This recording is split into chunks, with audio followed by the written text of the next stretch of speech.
Ladies and gentlemen, you're listening to the Pranzata Podcast. This is your host, Andrea Pranzatelli. This is episode number 76. I have another Zoom guest today. This is only my second time doing Zoom, so bear with me. I'm still getting used to the audio and the quality, but hopefully each time will get a little better.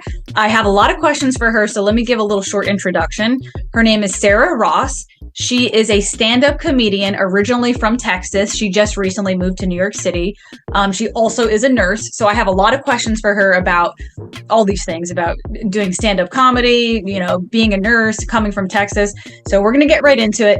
Before we get into it, if you're new to this channel, this is a channel where I do podcasts, where I interview comedians, musicians, typically from the Philly area, but right now, because I'm doing Zoom, I'm branching out to all over the country. So here we have a New York City comedian. Okay, first question for Sarah Ross is, my first question for you is, how do you you said you moved from Texas to New York City. You moved from Texas to New York City. How long have you been living in New York City, and what has your experience been like? Do you like Texas better? Do you like New York City better? I'm kind of curious to hear what your opinion is on that. Yes. Well, first of all, thank you so much for having me on the show. Oh, no problem. Yeah. So excited to be here. I moved, this summer will actually be 4 years that I've been here. Oh, wow. Which is, that actually surprises me. Yeah, I moved here June 2019. And when I tell you, I love it so much. It fits me like a glove. I mean, okay. I appreciate that I grew up in Texas. There's a ton that I do love about it, in terms of what it gave me for a childhood. But no, this is it for me. I feel like I kind of operate like kind of a high frequency or something. There's like I think it just suits me here a little bit better, the pace and it's like you're more of a fast. So when you were from Texas, the way you're describing, I'm guessing you weren't from a city in Texas. You were from well, I was from Houston. So okay. Houston's, it's like, I think by population, the fourth largest in the country or something. Gotcha. And they've got they've got a professional baseball team and football team and basketball team, and every concert stops through there, and there's a ton of industry and NASA, and they're really it's really close to the ocean. Like, there's a ton there. But yeah, I don't know. I think this just suits me better because it's a little bit more creative. I love how immediate things are. Yeah. No, I know what you mean, because I recently went to not recently, it's been like 2 years at this point. I'm just I'm getting old, so I don't want to admit it. But probably like around 2 years old, 2 years ago, I took a trip to Austin, Texas, because I heard so much about it in the stand-up community, because Joe Rogan was opening a club there or whatever. So everybody was raving about Texas. And I went Austin, Texas, and I went there thinking it was going to be like a hot New York City, just with hot weather. And I'm like, this is not a city to me. It was very spread out. I'm thinking there's going to be subways and trains, and it was very it was, to me, it wasn't a city. You know what I mean? So I think I know what you mean by Texas. I've never been to Houston, so I don't know what that is specifically. But for me, comparing Austin to New York City, it's a huge difference. Huge difference. And Austin, I lived there for a year and a half, barely at all, but right after college, and I enjoyed it. This was before the comedy boom. Kind of moved there or whatever. But the city itself is outgrowing their infrastructure. I agree. It's different. It's not walkable in the same way. It takes a minute to get places and stuff like that. And I've heard so many people are moving to Austin now that they, like you said, that it's outgrowing the infrastructure. They don't have enough. Oh, girl, we couldn't. Neither of us could afford to live there. Absolutely not. We'd be on the damn streets. They'd be Austin, okay, you meant 30-minute commute. What's actually more expensive to live in, New York City or Austin? Do you know? No, New York City, of course. Yeah, it's still New York. You're in New York City. And I'm assuming you're a comic. That means you can't have your own apartment, or do you have your own apartment? Okay, I have to tell you, I am amen, cheers, kiss. I don't, knock on wood, do something. I signed an immaculate COVID deal, and you're right. Yeah, one of my friends You're right. One of my friends did that too. Like, I'm being presumptuous about that, but one of my good friends who, she's not like loaded or anything. She's like also an artist. She found a COVID deal, and she's in a studio apartment. She's with her boyfriend, but I still think she could have afforded it by herself if she I'm in a studio as well. But it is crazy though, because for me, I'm very lucky that mine is like rent stabilized. Like it's really not moving up too much. But some people, like my cousin who's in the Lower East Side, when her rent was due, they increased it $900 a month. Oh my God. Yeah. I mean, that's like, insane. That shouldn't be legal. It's like, I know it's stupid. Yeah. It's like, I understand you had to make it a certain price to get people in, but there should only be like an incremental amount that you could possibly. Girl, they're out here committing fraud, robbery, highway robbery. I know. Okay. So let me move on to the next question. All right. So I found it really funny. In your bio, you said that you were a comedian, which is a male-dominated field, but a cancer nurse, and nursing is a female-dominated field. So my question for you is, what's worse for you? Is it worse to work in all? Is it worse to work in an all-female field or in all not guys? It's the guys. It's worse to hang with guys. No, the truth is, I feel like I am such a certified card carrying girls girl. I love girl talk. I love being a nurse. I mean, I work with plenty of men, obviously. But yeah, I mean, there is a difference. I think the male dominated industry is a little harder. So what are some examples of like why you think it's harder? For the job itself, I obviously would rather be doing comedy all day.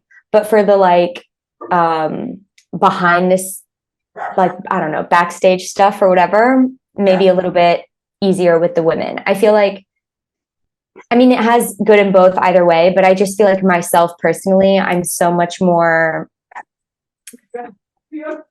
like at ease, like chit chatting or this and that with the girls. And I feel like you have in comedy with the male dominated thing, I feel a little bit like, I don't know, more to prove or like a little more out of place, or there's a lot of times where you're the only girl on the lineup. Like, I don't know if that's the same case for you over there. But there's benefits to that as sometimes, like I've talked about this on my podcast before.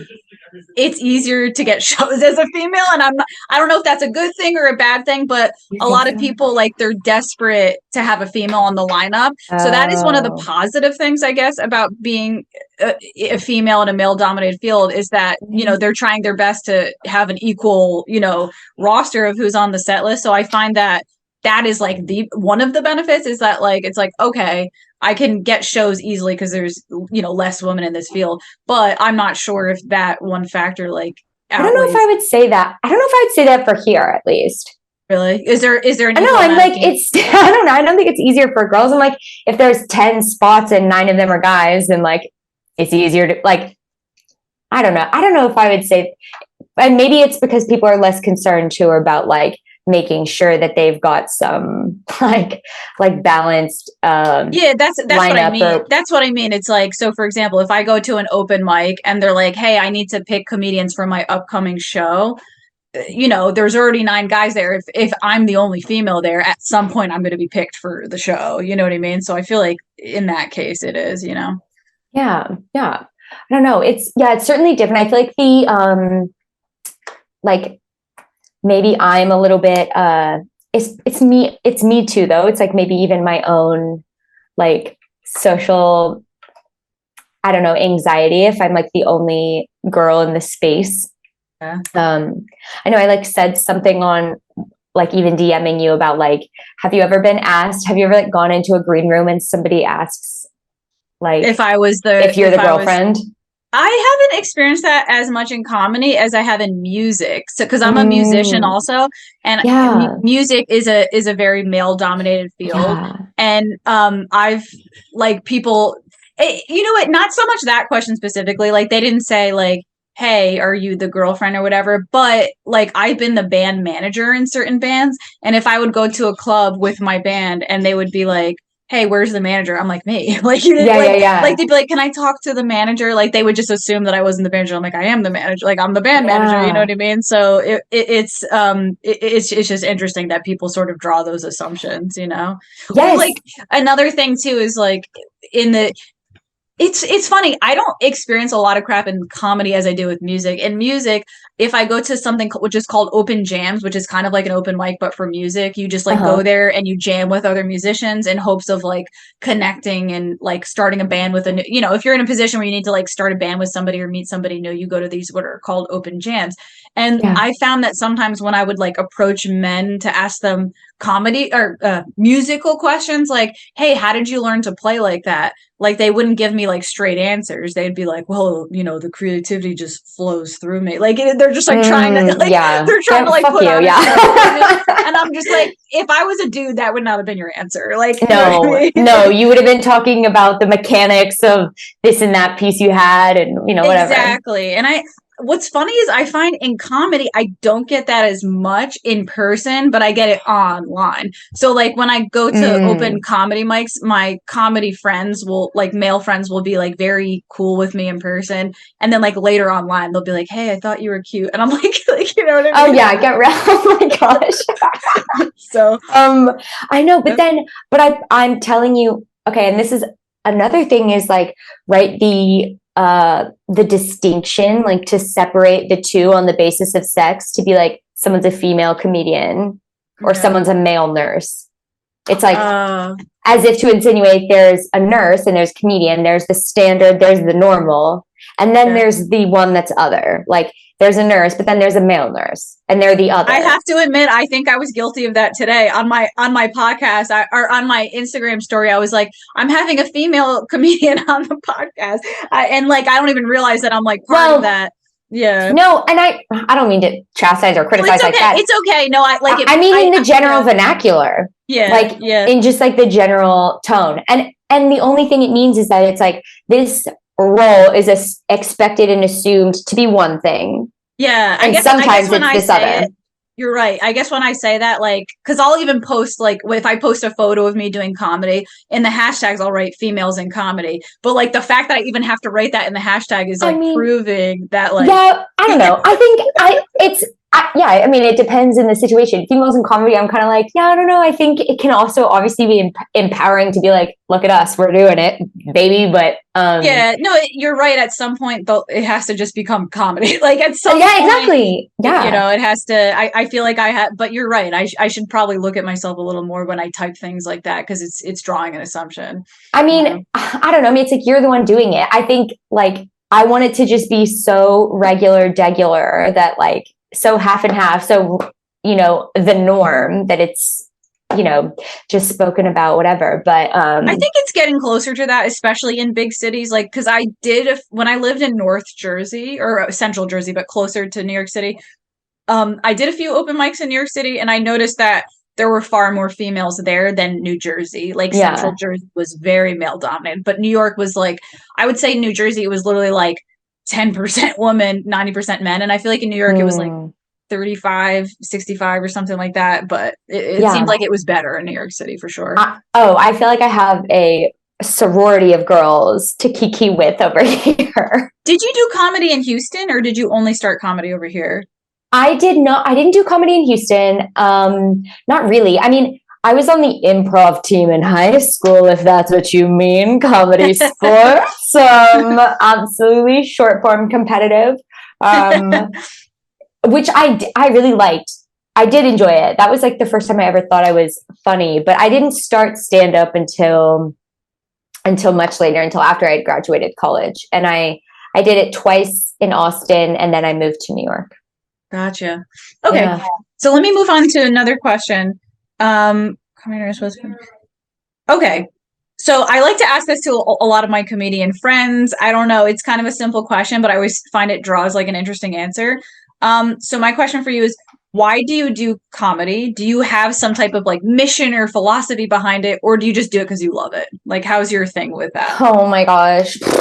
There is no mission or philosophy to it. I feel like I have two sides to me. I'm like, I have one side that's like like noble and serving and da-da-da. And then the other side, the comedy side, feels so self-indulgent. Sometimes it's almost criminal. I'm like, I do it because ever since I was a child, I imagined myself on stage with a microphone. And for years, I thought that meant pop star. That turns out there's nothing wrong with that. It kind of reminds me of the question, like when people ask, I have tattoos, like I don't want to show everybody my whole tits. Oh yeah. I have tattoos, and people always be like, "What's the story? What's the meaning?" And I'm like, there's not really like there's kind of a meaning, but it's not really that deep. Like I just think it looks yes, cool. and I'm like, I just love it. Like it's the thing. It's like one of the very few things in life where I'm like, I know I'm good at this. Mm-hmm. And I feel so confident doing it. Yeah. And it gives me such a, like this, like, I wish everybody could feel the sensation of if you're on stage with a microphone, like you're amplified, you're above people on this stage and you tell a joke and they laugh, that feeling, put it in my veins. Put it in my veins. If I could shoot it intravenously, I'd be fiending on St. Mark's. I'm like, it just feels good. Like it's something that I know I'm good at and I enjoy doing it. And I don't know. Yeah. I think there must be some delusion in creatives because I've always in my, even like truly as a kid, I was like, oh, I'm destined for something big and good, something incredible. Yeah, no, I think a similar way about comedy. For me, it's more like therapeutic for me. Like I have a lot of negative thoughts, and for me to be able to like make fun of myself, like I feel like a lot of my comedy is very self-depreciative. Like I just vomit all my flaws out, and it's like a way for me to cope with that type of stuff. You know what I mean? And it feels so good when someone's like, same, responds. I would say the majority of the people ask that question like respond with, I just like doing it. But I've had a few comedians that are like, I want to change the world. Like, and it's interesting. There's nothing wrong with that perspective either. Like I have one friend who's a very good comic, and I think he's from New York City, actually. He performs in New York City. Andres Mitchell. Do you know Andres Mitchell? No, I don't know them. Sorry if there's dogs in the background. By the way, listeners, okay. we love dogs, we love cats, we love every animal in this household. I live in a house full of like a lot of roommates, and this is temporary. Like my boyfriend and I live here, and we're going to be moving out in like 8 months. But like, it's hard to arrange stuff like this because there's always a cat or a dog or a band play. Because I live with musicians, so it's just crazy. But apologize for that. No, for those listening, I need you to know she is sitting in front of a full keyboard. This is a musician's household. I know. I tried to like make my little setup look like professional. It's cute. Wait, it really is. I'm like, mine's a blank wall. No, but I mean, yours looks good too. No, but I was saying Andres Mitchell, he performs in New York City. He's really good. And he's very like, I want to bring up important world topics and joke about it through my comedy. I'm like, that's cool too. Like, you know what I mean? That's pretty badass. Oh yeah. That's noble and incredible. And honestly, I'm like, yeah, that's good people things to do. Yeah. Okay. So I do have a question from a listener. Okay. This question, like, kind of is, I think it's hard. So I'm going to ask you first and we can like break it down together what we both think. So K Madden 462, a pretty new listener, but he enjoyed some of the last podcasts. He wants to know, what is greatness in a person to you? For example, what makes a person great, a legend, or an everlasting memory? So I don't know if you want to take a stab at that first. What makes a great person? Okay. First of all, I think it froze for a second. Can you? Sorry, it froze for a second. So just start over. Okay. To this listener who I love, you are great, and greatness feels like if you're striving your whole life to achieve it. I don't know. Wait, why is that such a hard question? I'm like, I'm gonna try to break it down. So, like, what makes greatness in a person? What is a legend and everlasting memory? Okay, so we can break it down Success. This way. Are you of the camp that in this life you want to leave this life a better place when you die? Like are you somebody who's like, I want to make an impact on this world. I want to change the world in some kind of way and make it a better place before I die. Like is that Yeah. I mean, I guess I guess to some capacity. I mean, I feel like where I get a little tripped up is that I'm like, I think it's futile to assume that in 100 years people will know about you. Like And that's another thing too. It's like, do we you know don't what even I know mean? how long people are going to exist. So like, Yeah. Well, that too. Like even you're like, no, you could have stopped it. I think it's futile that in 100 years people will exist. They won't be thinking about you. They won't be existing, girl. Yeah.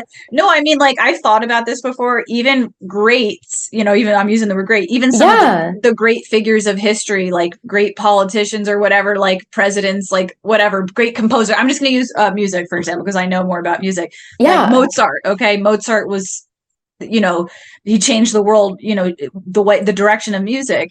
At some point in history, no one's going to know him either. So I don't know. That's a really tough question. What makes greatness in a person? I mean, I guess to dumb it down, we can say what makes greatness in a comedian. Because that way it's like a little more simplified, you know what I mean? Instead of just saying like people in general. Okay, I'll give mine first and then you can chime in. I think greatness in a comedian would be somebody who works hard, like someone who's like very clearly working hard at it. They're not like cutting corners. Like you can see the dedication. So I don't know how you feel about that. Like what would make greatness in a comedian? Yeah, and growth. Yeah. Growth. I feel like you can't be a great comedian if you're not continuing to grow. Yeah. I feel like longevity. Yeah, like in it for the long game. And yeah, that makes a lot of sense. Yeah, and I feel like I don't know. I think I want to say pure intention, not because I'm not meaning what we were saying earlier about like, are you in it to change the world or are you in it to this? But like, to me, greatness is like the opposite of clickbait, right? That's authenticity. Yeah, I just did a podcast clip about that where I'm pretty new at podcasting and I'm new at the marketing end of things. Like when I first started doing my podcast, I did like really ugly thumbnails, you know what I mean? And then as I started going along, I was just kind of like dolling up for the things and like putting exaggerated titles. And then at some point I felt kind of gross about it. So then I did a whole podcast segment about it. I'm like, wait a second, if I want to be successful in this, do I have to play this dirty game to do it? Like it was just like this whole thing. So I think I agree with you on that, is like greatness is in a way being original, because like you're not following that clickbait wave of things just for the sake of it. You're doing things that are genuinely from the heart. Substance behind it.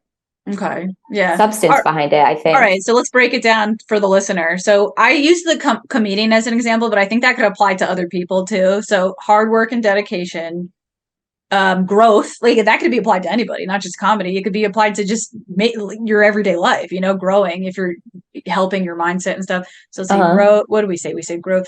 And then you said authenticity, like having a pure intention behind it, not, I don't know. I guess those honestly, all three of those are pretty universal. Yeah, for like all fields. I mean, nursing, I'm sure it's like the same thing for nursing too. Like someone who's growing, someone who's working hard and being authentic in the process, That sounds pretty good to me. Okay, listener, I hope you're satisfied with that answer. Me too. Actually, people listening, drop in the comment section below what you think, if we're like missing any elements of what makes a person great. I would actually maybe also add in kindness. Like I would love, like a love or kindness aspect. I agree. Yeah, because like I do think a lot of people, they are motivated by selfishness, and not that that's it, because you were saying before that like, oh, I'm all selfish for comedy. Not that that's a bad thing in certain fields, but I mean in general in life. Like I do feel like in life a lot of people are motivated by only selfish things, and it's like I think it's good to have like some, like you're a nurse, like that's a place in your life where you exercise taking care of people, obviously. So I think it's important to have some field where it's not just about the money, you know what I mean? But yeah, okay, so that was a hard question. Okay, next question. Okay, so you told me before that you just recently worked up the confidence to start running your own comedy show. So my question for you is, what was holding you back? Like what, because you said you had to work up the confidence for it. Yeah, so it's, okay, so in the past, I have run my own show. I've done like these kind of one-offs, and I've done these like very traditional format, just like I'm the host. I choose a few comics who I know, bring people together. And it's a lot of work to produce your own show. And I I would do it. And I'm happy that I was able to do those, but I just had this kind of moment of like, I don't know, like just that I thought I wanted to do something a little different. I thought I wanted to do something a little more unique or a little bit more like specific to me.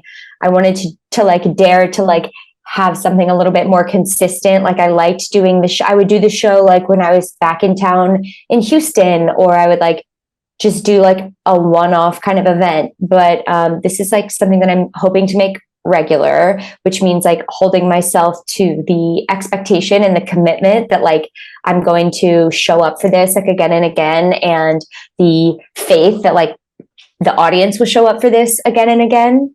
Gotcha. So the confidence is what I'm gathering is the confidence isn't so much like your ability to speak publicly. It's more so like the ability to continue and keep it consistent.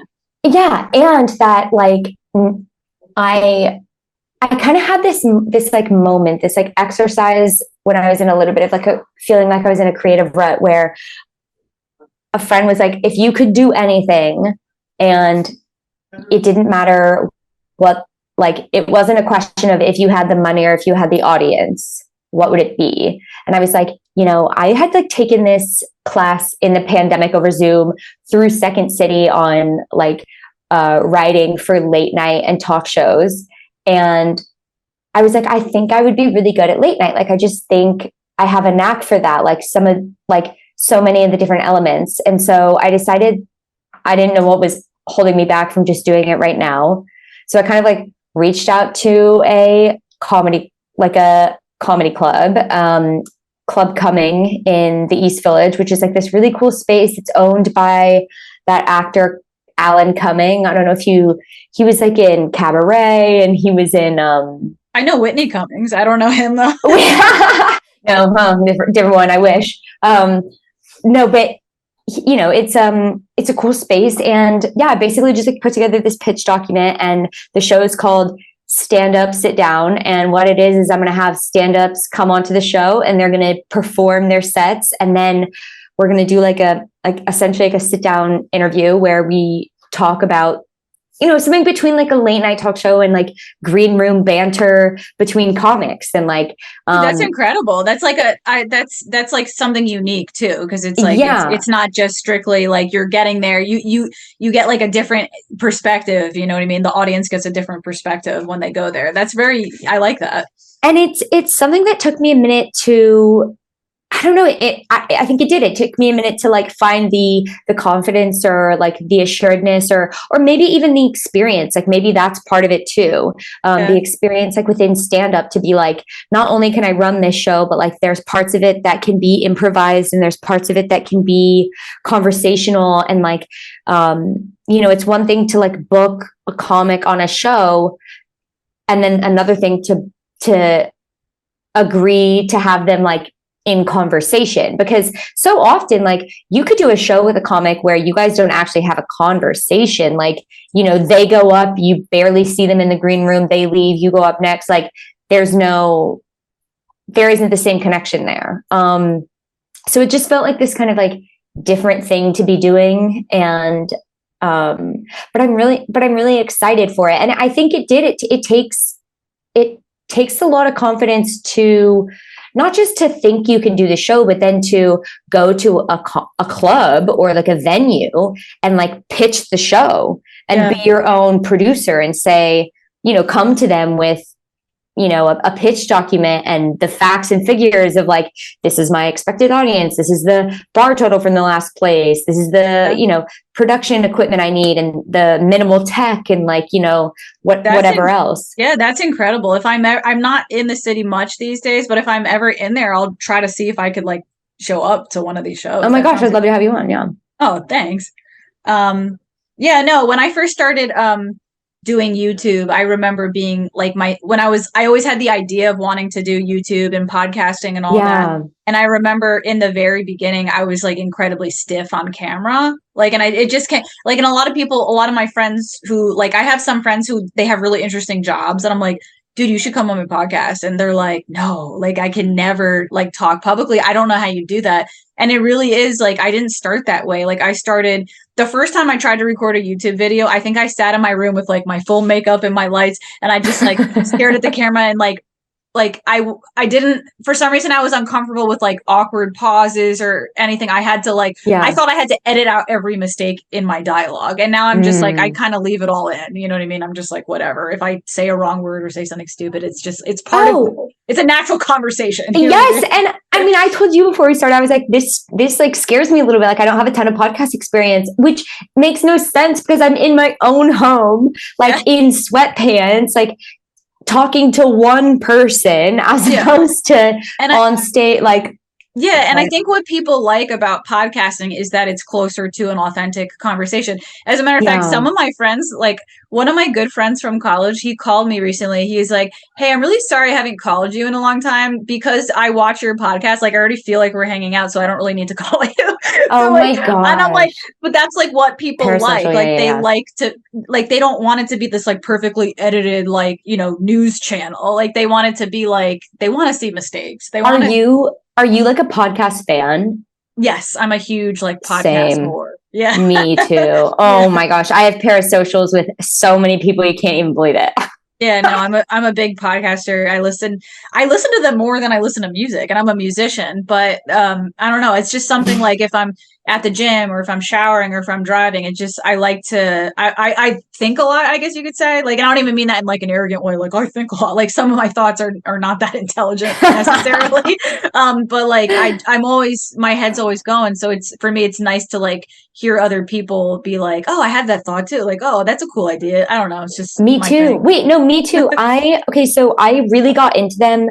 Like when I say day one of the pandemic, okay, so I'm in New York, right? I'm in Manhattan. I'm working I'm working in the hospital. Yeah. It comes to be that I actually had flown home to Texas for something when everything got shut down.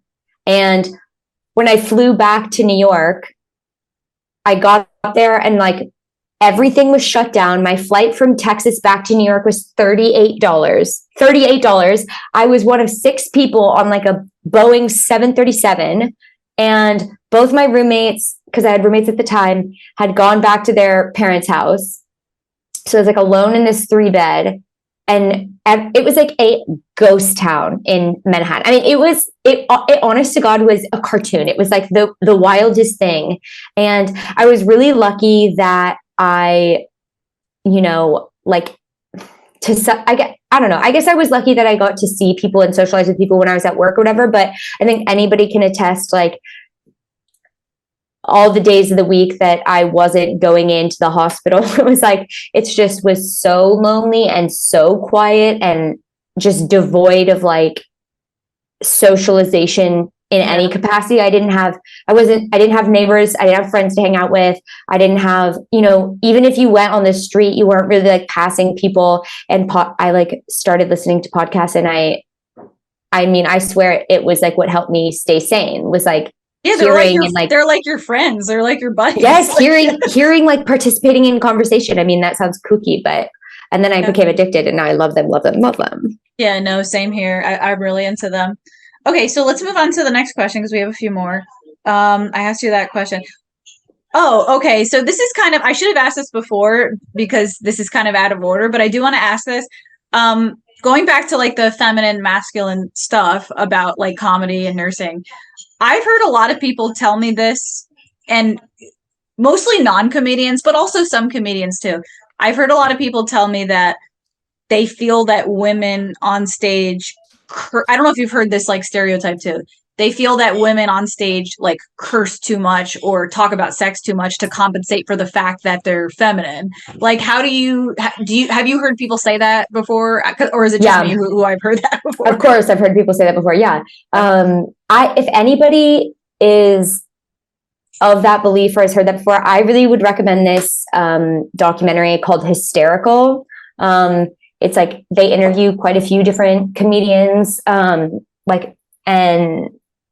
a lot of them are women, and they talk about like the repression that like women face in like day-to-day life and conversation for so many years, and like the way that it kind of like took the way that like influences how people present on stage. My comedy is pretty clean, to be honest. Yeah, I don't even like, I'm not even sure who they're talking about. Like, I don't even. Every single one of them will say Amy Schumer, and you'll go, okay, name three other comedians, and okay. It's like they can't. But hot whatever. Take. I actually like Amy Schumer. Yes, of course. Hot take, girl. She sold out Madison Square Garden. It's like, it's not a hot take. People love her. Clearly, I don't like a lot of people, but a lot of people hate her. Like a lot of people. Like women and men, like it's not even just men, it's like a lot of women and men. I remember there was all these rumors going around that she was like stealing jokes or whatever, and I'm like, I think she's hilarious. Another one is Ali Wong. Do you know Ali Wong? Yes, and she's very sexual on stage, and she gets that same reputation of like talking. It sucks though, because it's just such a double standard. It's like I can't think of one. Like, who's a guy comedian that everybody's like, well, he's so sexual, and they don't mean me too. They mean like his material. Do you know what I mean? And I also don't think they're like faking that. I think that's actually like their genuine like comedy or part of their genuine personality. And I can just speak for myself. I never in a million years thought I would be a comedian. I thought I would be a musician when I was younger. Like I had dreams and thoughts about that at a pretty young age. But like when I was like in high school, I never thought I would be a comedian. That's something that didn't happen until when I was adult. And I can tell you, I was very vulgar in my speech. Like anybody who's known me when I was a kid, I've always been like joking about sex. Like they know, like a job that I used to work at, I used to like literally like the whole staff, like I used to go up to people and be like, yeah, she had that fat ass. Like, I don't like, and the whole staff started like saying it. Like, it was like like I've always been like the one like cracking sex jokes. Like, so, and I'm not even like necessarily super sexual on stage. Like, the point I'm trying to make is like, that wasn't like a character I made up to like try to be bold on stage. Like that was always just like naturally my character. You know what I mean? Yes, exactly. And also I'm like, I think a lot of times, like there's like puritanical values, right? That like women are held to that men aren't, that like things sound more shocking when they come from women in that way. But also like, I'm also just kind of sick of the idea that, like if something isn't your taste, that it's bad. Right. Yeah. It's like, okay, if that's not your taste, then move on, girl. Like if you don't love hearing about like dirty kind of sexual humor, like if that's off-putting to you, then watch anything else because there's so much material out there. But the reason that someone sells out MSG or has all of these, you know, views on Netflix or this and that, it's like, because some people like it. Clearly some people do. Not only that, but it's a whole lot more than the sex. Like it's also the stage presence and the delivery. Yes. Like, and also sex is something people do. It's like, yes, and it's like okay, it's Maslow's hierarchy of needs. It's like if you could make good jokes about shelter and water and food, you know what I mean? Like, it's like why is sex singled out as like something like if you joke about that, it's fake. It's like it's a thing we do. It's like something. You know, people have sex. Like it's exactly. You know, no, I really do. I really do think it's just like being held to a more critical standard.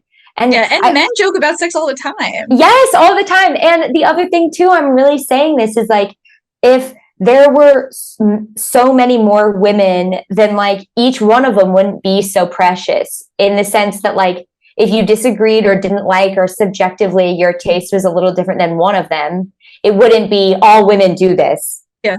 Women are always like this. It's like, that's one person. Because I think that about guys all the time. I'm like, oh, do you know how many guys aren't funny? Like, do you know how many guys are mad sexual? Like, but there's just so many that, you know, when you see it, you're not assigning it to the entire gender.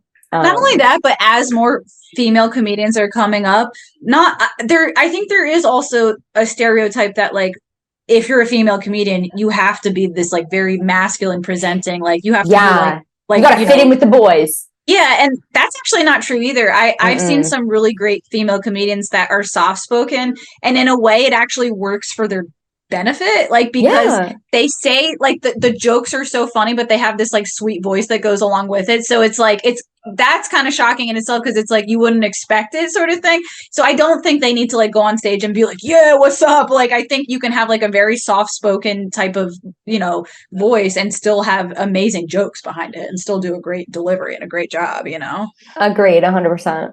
Yeah. All right, so let's move on. I was curious to see your opinion on that, but I feel like we're on the same page. All right. My handwriting is so bad, I don't even know.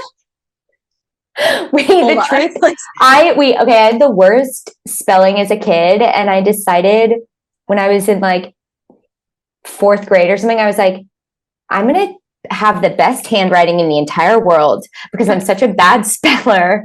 I need to make up for it. Oh, I'm so sloppy. Like, look at I don't know if you can see it, but it's pretty bad. It's like a scribbly, disgusting mess. Okay, but I do find a question here.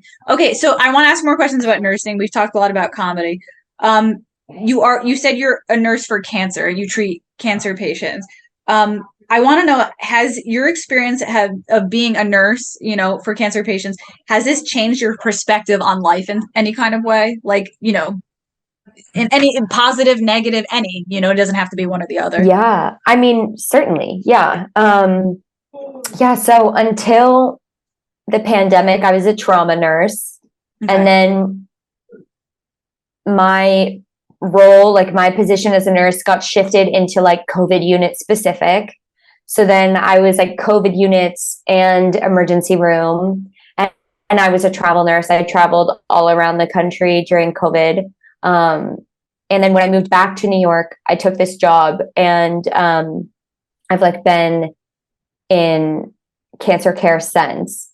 Okay. And there's a few things, but it's taught me so much. I mean, I think daily I learn the lesson of like, man, you can spend so much time complaining, but when you see people who just don't have like the most basic things, like the ability to breathe on their own or eat on their own or walk on their own, like it just puts everything into perspective. So there is some part of it that's like being thankful and being grateful, right?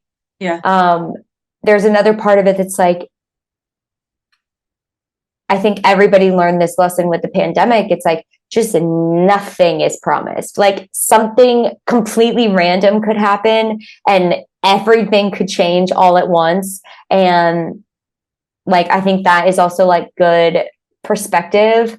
But I think I'm really lucky to have the balance between the two careers, because you really can't think, I can think so much of myself as a comedian. And then once you step into the role of the nurse, you can't think of yourself much. Like you're thinking of the patient. That's a cool thing that you have going on, that like you kind of get to experience both sides of yourself, And the truth is, like, caring for other people is an esteemable act. It really is. I mean, it's not just for me, but like for all humans. It's like, it's one of the core tenets of like AA and stuff. It's like, it's an esteemable thing to do. To help other people makes you feel good. Like if you've ever volunteered for something, you feel so virtuous after. Like I've actually wondered that sometimes. I'm like, wait a second, if you do good for society, are you actually a good person, or you just want the credit? It's both. It's both. You're allowed to delight in both. And I really do believe that if you're doing a good job, and I genuinely mean it when I care for these patients, and like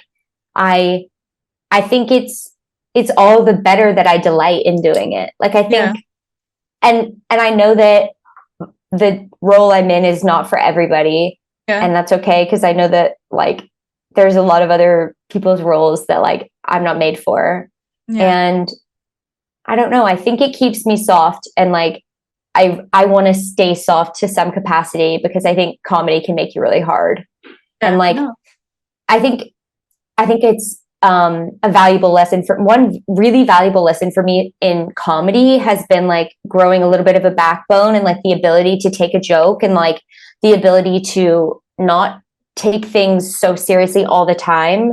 I think like I've learned a lot of lessons in sensitivity from my experience as a comic.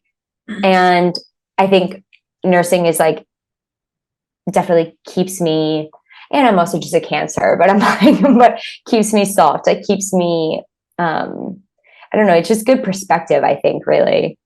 Yeah, no, going back to what you were saying before about how, what the hell was I just trying to point out? There was something you said before that made me, that you were saying, yes, you were saying before that, working in this field with nursing makes you realize that tomorrow isn't promised. So I'm actually, that kind of like for some reason that resonated with me when you said that, because I'm in therapy right now, like very intensive, like therapy for mental health stuff.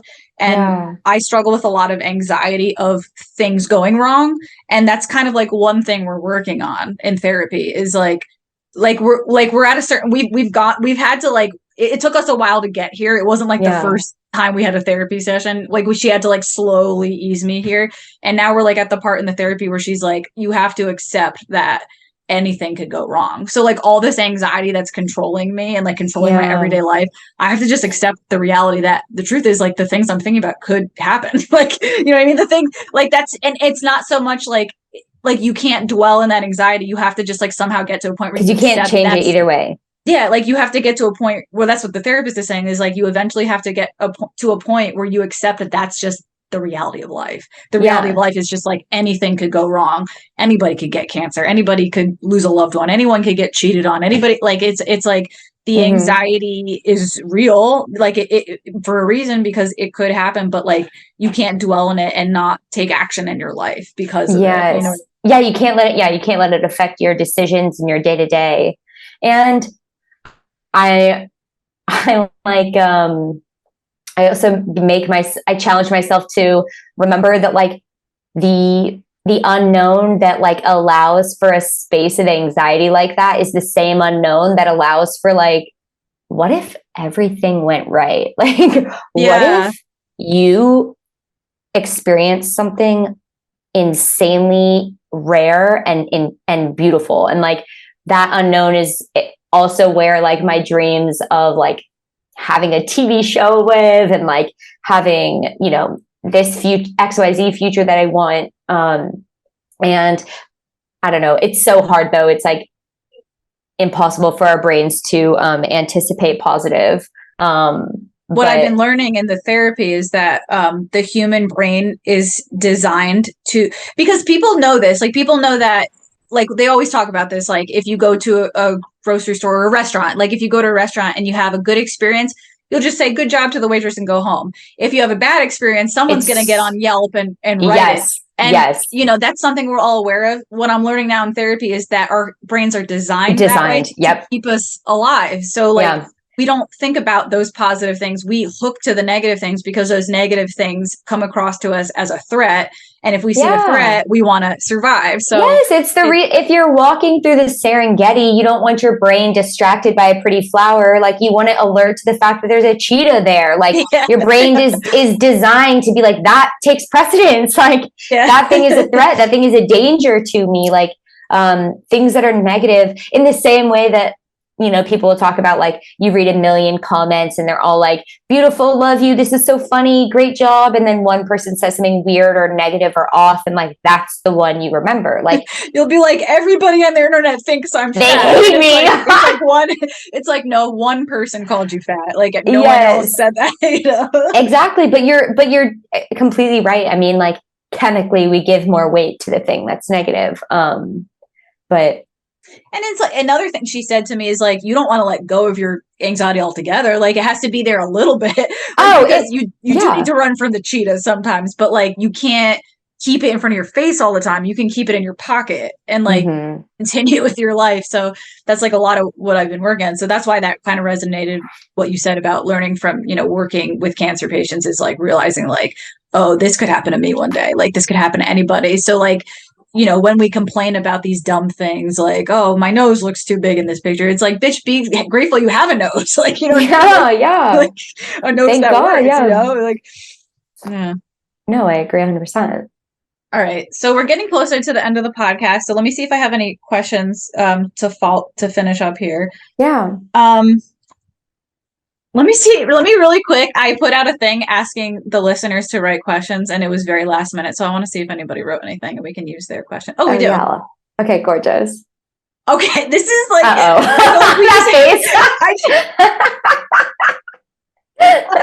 okay, so let's entertain this. Like, I felt like we our last question was like very heartfelt, and this is just like taking it to a whole nother direction. Alejandro, and this goes with some of the shit we were talking about before about men. Alejandro asks, does your guest like hooking up? I'm just asking for a friend. What? Okay, Alejandro. Now, that is... I mean, in his defense, he's probably just joking with me. He probably didn't think it's an excellent question. Yeah. It's an excellent question, Alejandro. Now, I need to ask you, do they know it's me, or was that a general question?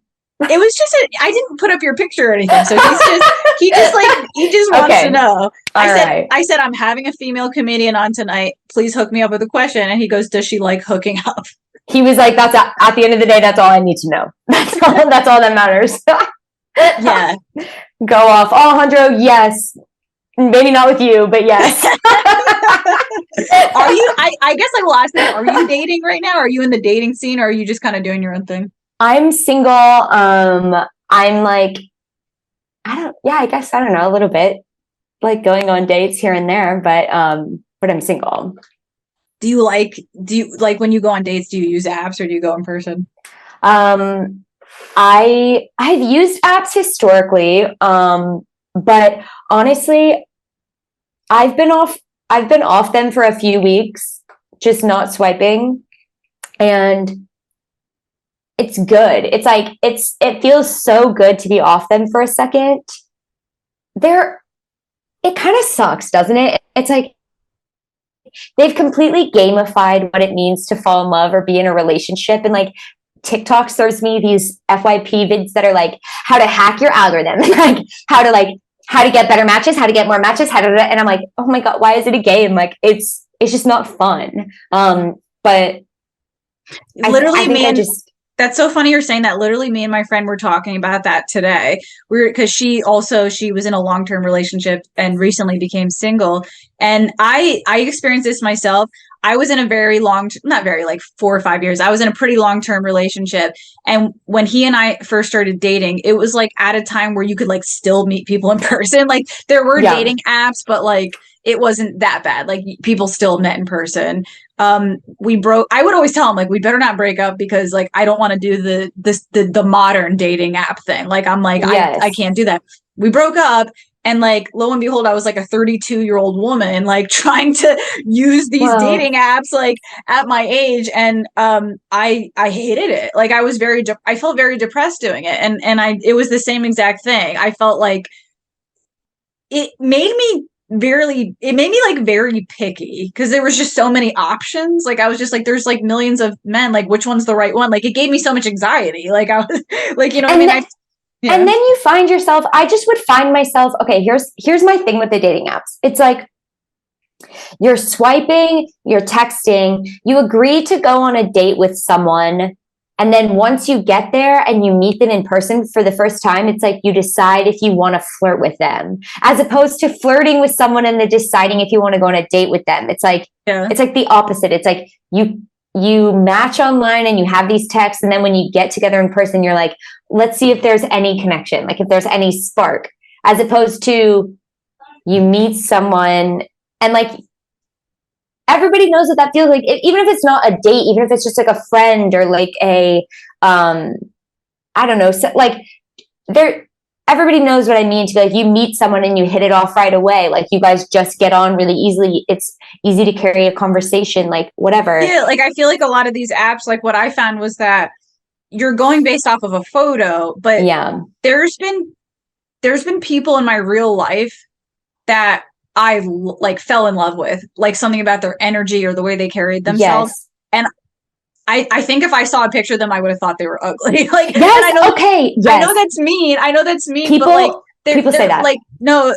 like I don't want to interrupt you, but go ahead, say what you're going to say, because I feel like you're saying the same thing, really. No, I feel like people say that all the time. They're like, if I had seen this person on Hinge, I maybe wouldn't have swiped, but like the situation we found ourselves in, it's like, it was undeniable. Yeah. Or on the other end of that, I've met guys in real life that I thought were hot, but hated their personality. Like, I'm like, oh, he's really hot, but like he sucks. So like you can get fooled online. Like just going by looks. I mean, and they do have bios, but even then it's like It's some people just aren't good. Enough. You can't tell. You can't tell. You guys, 2023, here's what I think. Okay. Summer 2023 is about approaching people in public. And I think what's going to come back in is like setting your friends up with people. Yeah. That needs to come back, I think. Yeah. I think that's a good way to go about it. Yeah, no, I'm really lucky that I met my boyfriend in person because I was ready to give up on those dating apps. I was like, I'm toast. Like, I'll never meet somebody. Where'd y'all meet? So I think that's one of the benefits of being a musician is you meet lots of people.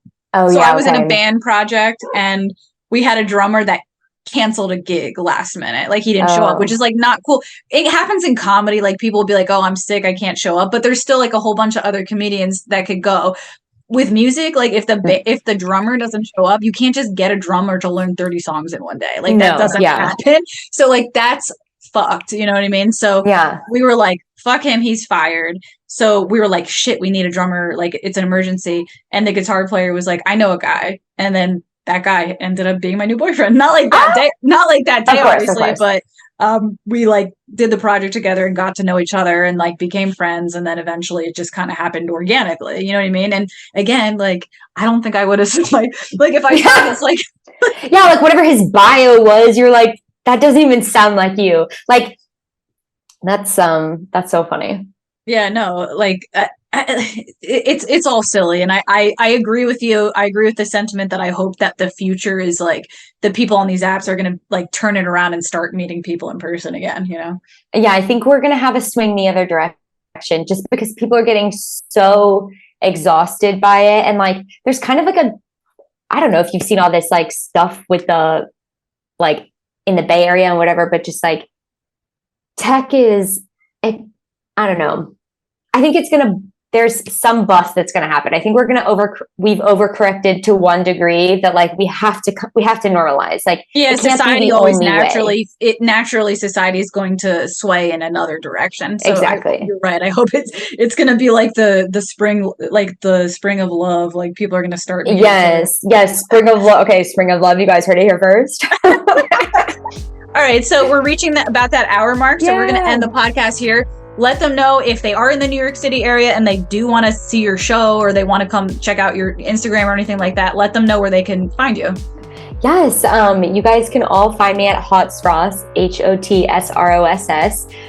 Sarah Ross, people started calling me Sross at some point, which sounds like sauce, so it became Hotsross. The show is Stand Up Sit Down. We've got an Instagram, Stand Up Sit Down NYC. Our first show is March 15th.